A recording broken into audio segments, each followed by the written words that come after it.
ज़्यादा कोई भरोसा नहीं जी।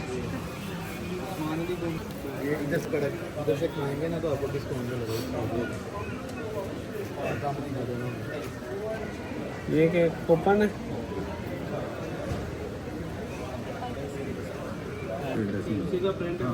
ये पैकेज में होता है कि कभी लॉस भी हो जाए ना वो आपके। अस्सलाम वालेकुम मेरी प्यारी फैमिली, कैसे हैं आप सब? उम्मीद है कि आप सब खैरियत से होंगे। अल्लाह का शुक्र है मैं भी ठीक हूँ।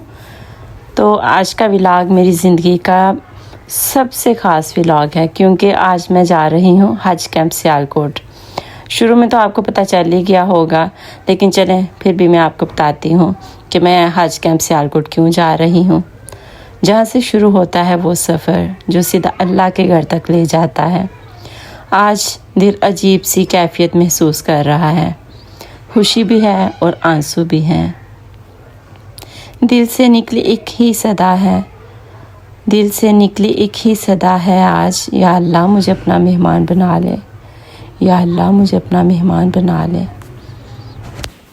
अब हम रास्ते में हैं और हर गुज़रता हुआ लम्हा मुझे ये याद दिला रहा है कि मैं कितनी खुश नसीब हूँ। हज का सफ़र सिर्फ जिस्म का नहीं होता, ये रूह का सफ़र होता है। ये सफ़र ज़मीन से आसमान तक का है, ये सफ़र ज़मीन से आसमान तक का है, जहाँ बंदा अपने रब के करीब होता है। और फाइनली हम पहुँच गए हज कैंप सियालकोट में। यहाँ का माहौल इतना रूहानी है कि हर तरफ सिर्फ दुआएं, तस्बीह और उम्मीद नज़र आती है। लोग अपने अपने बैग के साथ, अपनी अपनी नीयत के साथ यहाँ आए हैं। कोई रो रहा है, कोई चुपचाप अल्लाह से बातें कर रहा है। पता नहीं मेरा कौन सा अमल अल्लाह को पसंद आ गया कि उसने मुझे अपने घर बुला लिया। मैं तो खुद को इस लायक भी नहीं समझती थी, मगर उसकी रहमत ने मुझे चुन लिया। ना मैं बेहतरीन हूँ, ना मेरी इबादत परफेक्ट है, फिर भी अल्लाह ने मुझे बुला लिया। ये मेरी नहीं, सिर्फ उसकी रहमत है जो मुझे उसके घर तक ले जा रही है। यहाँ पे सबसे पहले वैक्सीनेशन होती है। ये स्टेप बहुत ज़रूरी होता है हज से पहले। डॉक्टर्स यहाँ बहुत अच्छी तरह गाइड करते हैं। थोड़ा सा इंजेक्शन का डर होता है, लेकिन जब नियत अल्लाह के लिए हो तो हर तकलीफ़ आसान लगती है, हर दर्द भी मीठा लगता है जब सफ़र अल्लाह के लिए हो। उसके बाद हमने अपनी मेडिसिन्स वगैरह पैक करवाई। यहाँ पे वो लोग बहुत अच्छी तरह से ना गाइड करते हैं कि हज के लिए क्या क्या ज़रूरी होता है।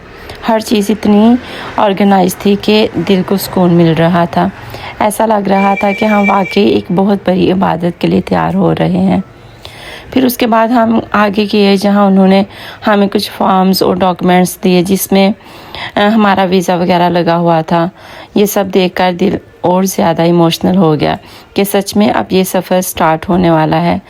लगता है अब हकीकत बन रहा है वो ख्वाब, लगता है अब हकीकत बन रहा है वो ख्वाब जिसे मैंने सिर्फ दुआओं में मांगा था। फिर हमने वहाँ से अपने बैग्स रिसीव किए। सब लोग अपने अपने बैग्स ले रहे थे और हर किसी के चेहरे पर एक अलग ही नूर था। मैं भी अपना बैग लेकर बहुत एक्साइटेड थी। ये सिर्फ बैग नहीं बल्कि एक नए सफ़र की निशानी लग रहा था। सच कहूँ तो ये सब करते हुए दिल बार बार ये सोच रहा था मैं इस लायक भी नहीं थी, मगर अल्लाह ने अपनी रहमत से मुझे बुला लिया।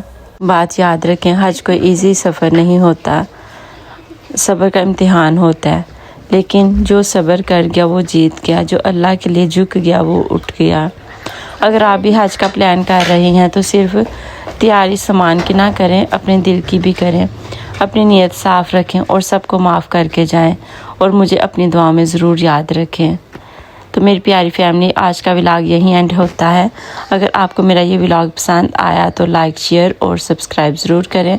बुलावा जिसको आता है वो ही जा पाता है, ये नसीब वालों का सफ़र होता है। अल्लाह हम सबको अपने घर की हाज़िरी नसीब करे, आमीन। देखी लेकिन बहुत महंगी थी, जिस वजह से फिर हमने यहाँ से कुछ भी ना लिया। हमने कहा चले हम बाहर से ही बाय कर लेंगे, और थकावट भी फिर काफ़ी हो गई थी। कुछ हमने चाय ली तो चाय पी, चाय बहुत मज़े की थी। तो चलें जी, आज का व्लॉग यहीं पे एंड करते हैं।